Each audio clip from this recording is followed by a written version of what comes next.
प्रत्याशी बनाया। आज देश को स्वतंत्र हुए 75 सालें हो गई, लेकिन पिछड़े अति पिछड़े दलित अदलित समाज को न तो शिक्षा में, न रोजगार में और न राजनीति में अभी तक कोई भी पार्टी भागीदारी देने का काम नहीं कर रही।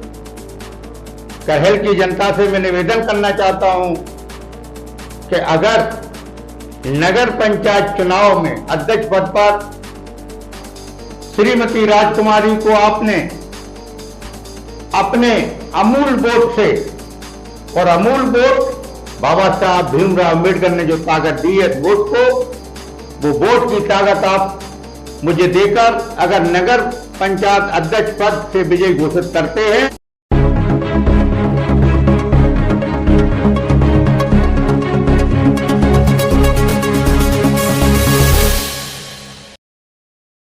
करहल नगर पंचायत अध्यक्ष के चुनाव में सोहेलदेव भारतीय समाज पार्टी भी सक्रिय तौर पे अपनी दावेदारी पेश कर रही है, और इसमें उस पार्टी के मेन बॉडी के प्रदेश अध्यक्ष की धर्मपत्नी चुनाव चिन्ह छड़ी से करहल में अपनी दावेदारी पेश कर रही हूँ। आपको बताते चलें, जो प्रेमचंद कश्यप जी हैं वो प्रदेश अपनी पार्टी के प्रदेश अध्यक्ष होने के साथ साथ सोहरतगढ़ 302 विधानसभा से चुनाव भी लड़े थे और दूसरे स्थान पर रहे थे, और काफ़ी अच्छा उनको वोट वहाँ मिला था।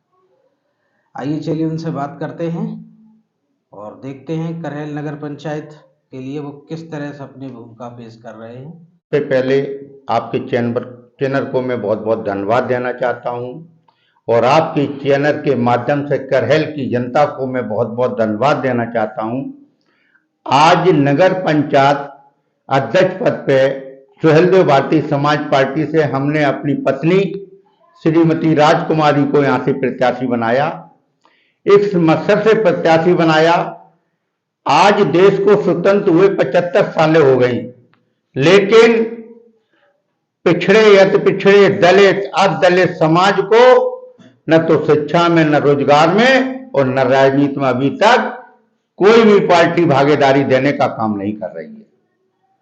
करहल की जनता से मैं निवेदन करना चाहता हूं कि अगर नगर पंचायत चुनाव में अध्यक्ष पद पर श्रीमती राजकुमारी को आपने अपने अमूल वोट से, और अमूल वोट बाबा साहब भीमराव अम्बेडकर ने जो ताकत दी है वोट को, वो वोट की ताकत आप मुझे देकर अगर नगर पंचायत अध्यक्ष पद से विजयी घोषित करते हैं, तो मैं वादा करता हूं करहल की जनता से, आज मैं सोहेलदेव भारतीय समाज पार्टी से प्रदेश अध्यक्ष होने के नाते माननीय ओम प्रकाश राजभर जी से मेरी बात हुई है कि मैं घरेलू बिजली माफ कराने का मैं वादा करता हूं।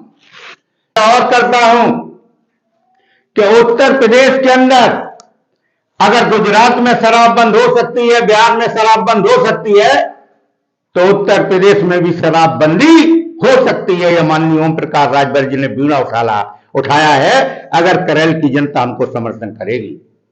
एक वादा मैं और करता हूं, इस प्रदेश के अंदर एक शिक्षा अनुवाद शिक्षा और 1 से लेकर एमए तक की शिक्षा फ्री होना चाहिए, सीबीएसई बोर्ड यूपी बोर्ड में कन्वर्ट होना चाहिए। जब इस देश के अंदर संविधान एक है, इस देश के अंदर प्रधानमंत्री एक है, देश के अंदर राष्ट्रपति एक है, तो इस देश के अंदर शिक्षा नीति 2 तरीके की क्यों? साथियों, आज शिक्षा की बात है। हमारे दबे पिछले बैकवर्ड समाज, पिछड़े समाज, अदलित समाज के बच्चे सरकारी स्कूल में कासे कबूतर पढ़ते हैं, और पूंजीपतियों के बच्चे, आईएएस पीसीएस के बच्चे कासे कंप्यूटर पढ़ते हैं।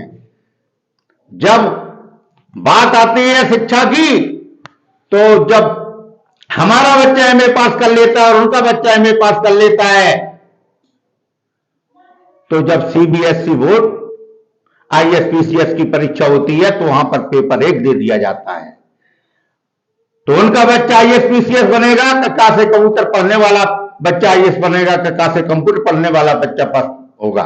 इसलिए माननीय ओम प्रकाश राजभर जी ने बड़े सदन में कहा है कि एक शिक्षा एक परीक्षा और 1 से लेकर एमए तक की शिक्षा फ्री होना चाहिए। जब संविधान एक है तो शिक्षा नीति प्रदेश के अंदर 2 तरीके की नहीं होना चाहिए। अभी आपने इतनी सब बातें कही, ये बात सही है कि शिक्षा नीति एक होनी चाहिए और शिक्षा में जो विसंगताएं हैं उनको दूर करना चाहिए, लेकिन अभी आपने जो बातें कही वो नगर पंचायत के चुनाव से ऊपर वाली हैं, या तो ये विधानसभा के चुनाव में लागू हो सकती है, या तो विधानसभा सदन ये काम करे या लोकसभा सदन काम करे। करेल नगर पंचायत में आप क्या कर सकते हैं? देखिए, अगर आपको मौका मिला, जनता ने दिया तो। जनता ने मौका दिया तो हम करेल की सफाई व्यवस्था, यहां पर जो भ्रष्टाचारी फैली हुई है, जैसे कॉलोनी आ रही है, सरकार कॉलोनी दे रही है, लेकिन हमने जनता से पता लगाया बहुत भ्रष्टाचारी कॉलोनी में जितना उनको पैसा मिला उससे 25-30% उन पे ठग लिया गया, लोगों ने ठगा। आपने इसके लिए कोई आरटीआई लगाई हो या हमने मूवमेंट जांच चलाया हो? बैठा दी हमने, और ये बात सदन में उठेगी, अब सदन चालू होगा, सदन में उठेगी। माननीय ओम प्रकाश राजभर जी से मैंने बात की है, यहां पर विधवा पेंशन पे भी पैसे लिए जाते हैं, यहां पर मृत आश्रित पे भी पैसे लिए जाते हैं। तो आपकी पार्टी कोई मूवमेंट चला रही है? हमारी मूवमेंट चला रही है, बहुत बड़ी तेजी से मूवमेंट चला रही है, हम सदन में क्वेश्चन उठाने का ये भी काम करेंगे।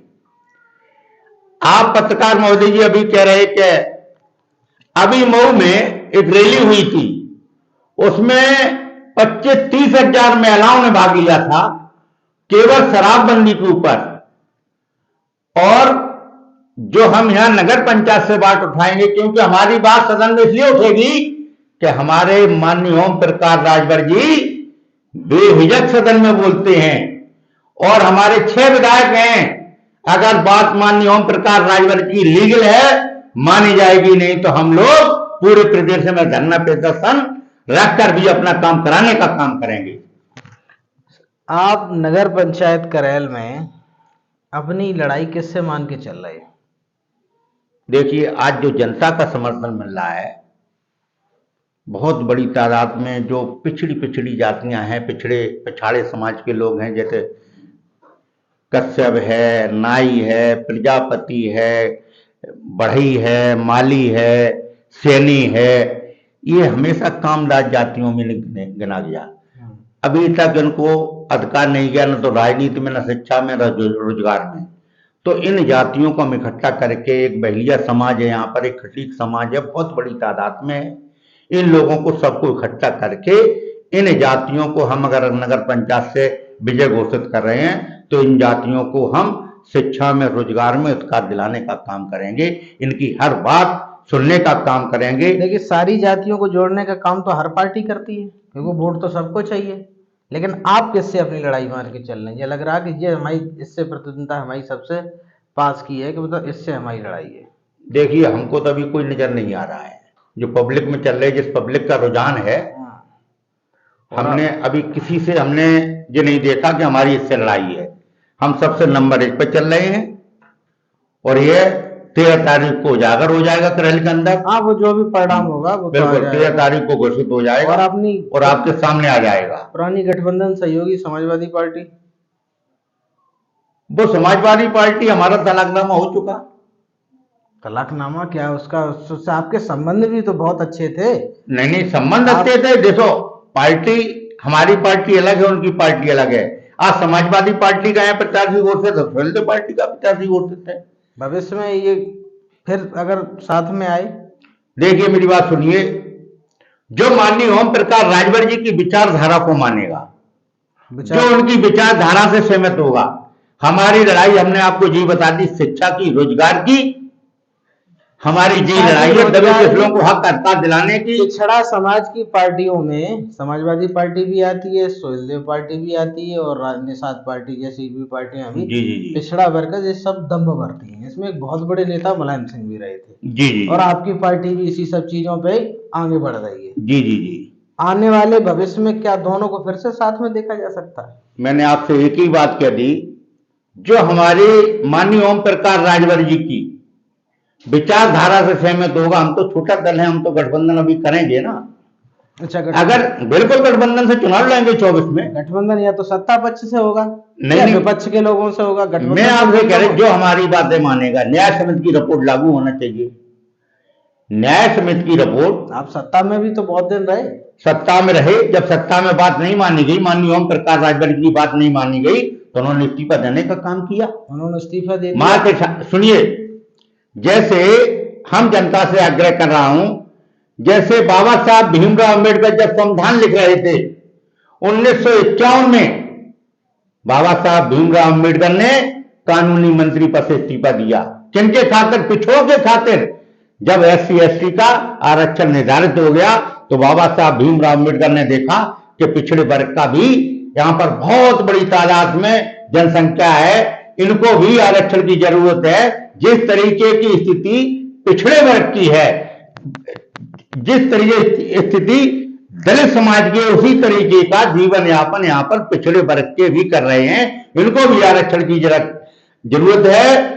इनकी आबादी 52% है, इनको 52% आरक्षण दिया जाए। लेकिन बाबा साहब भीमराव अम्बेडकर की उस समय बात नहीं मानी, तो पिछड़ों के खातिर 1951 में बाबा साहब भीमराव अम्बेडकर ने कानूनी मंत्री पद से इस्तीफा दिया और काका काले का गठन किया। करेल नगर पंचायत में 15 वार्ड है जी।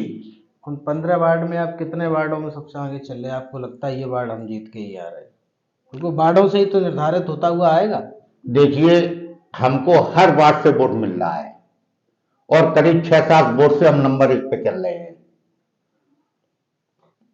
समाजवादी पार्टी जो आपकी पहले पुरानी सहयोगी रही है